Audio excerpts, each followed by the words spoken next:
బాదుషాలు చేసే విధానం. 2 కప్పులు మైదా వేసుకోవాలి. వేసి మంచిగా జల్లించుకోవాలి. చెత్త గిత్తుంటే బయటికి తీసేయాలి.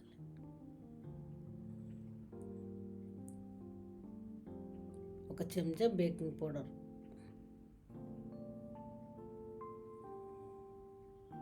చిటికెడు ఉప్పు వేసి మంచిగా కలుపుకోవాలి. పెరుగు 4 చెంచాలు పెరుగు,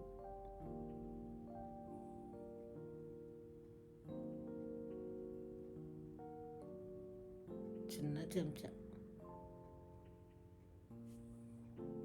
వేసుకొని మొత్తం జర అంతా కలిసేటట్టు కలుపుకోవాలి. ఇప్పుడు నెయ్యి వేసుకోవాలి.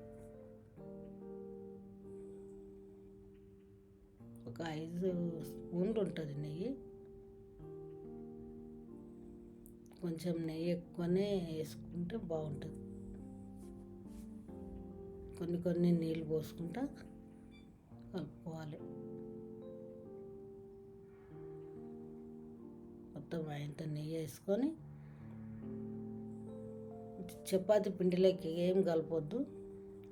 మీదనే కలిపి పక్కన పెట్టుకోవాలి. గిన్నె పెట్టేసుకొని పక్కన పెట్టి చక్కెర పానకం చేసుకోవాలి. 2 కప్పులు మైదా అయితే 2 కప్పులు చక్కెర తీసుకోవాలి. 1 కప్పు నీళ్ళు వేసుకోవాలి. చక్కెరను పెద్ద మంట మీద కరిగించుకోవాలి. 4 ఇలాచీలు దంచుకొని వేసుకోవాలి. కొంచెం కుంకుమ పువ్వు వేసుకోవాలి. కలర్ ఏమి వేసుకోవద్దు. కుంకుమ పువ్వుతో టేస్ట్ బాగుంటాయి.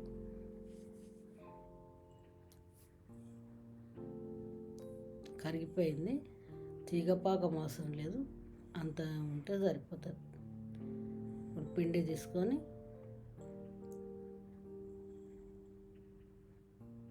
కొంచెం ఇట్లా చపాతీలాగా ఒత్తుకొని కట్ చేసుకొని మళ్ళీ 2 మడత పెట్టి మళ్ళీ అట్లా ఒత్తుకోవాలి.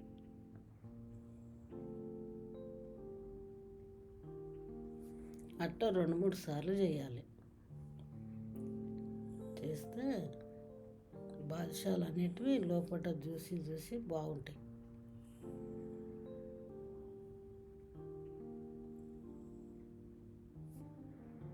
మళ్ళీ మలిపి మళ్ళీ 2-3 సార్లు చేసుకోవాలి. చేసి సన్నగా కట్ చేసుకోవాలి.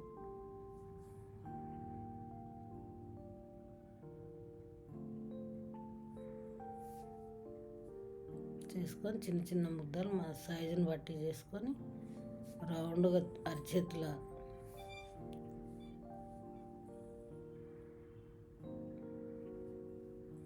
గట్టిగా కాదు, కొంచెం మీదనే అనాలి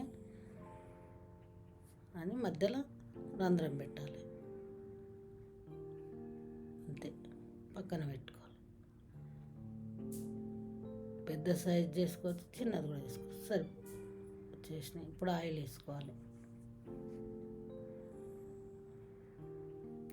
ఆయిల్ మీడియంలో ఉన్నప్పుడే వేసుకోవాలి.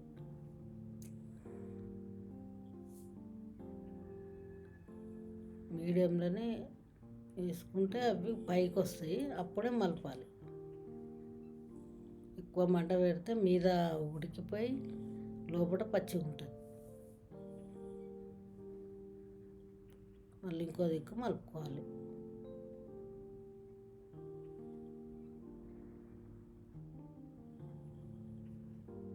గోల్డెన్ కలర్ వచ్చేంత వరకు వేపుకొని ఇప్పుడు చక్కెర పానకంలో వేసుకోవాలి.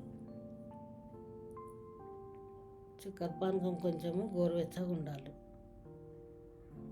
చక్కెర పానకం లేసి 2 దిక్కులా మలుపుకోవాలి. ఒక 5 నిమిషాలు నాననియాలి.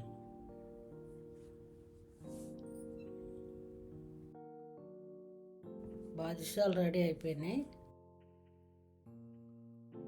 సీట్ల మీద పెట్టే ఎండి పన్ని మీదకెళ్ళి వేసుకోవాలి. సూపర్గా ఉంటాయి.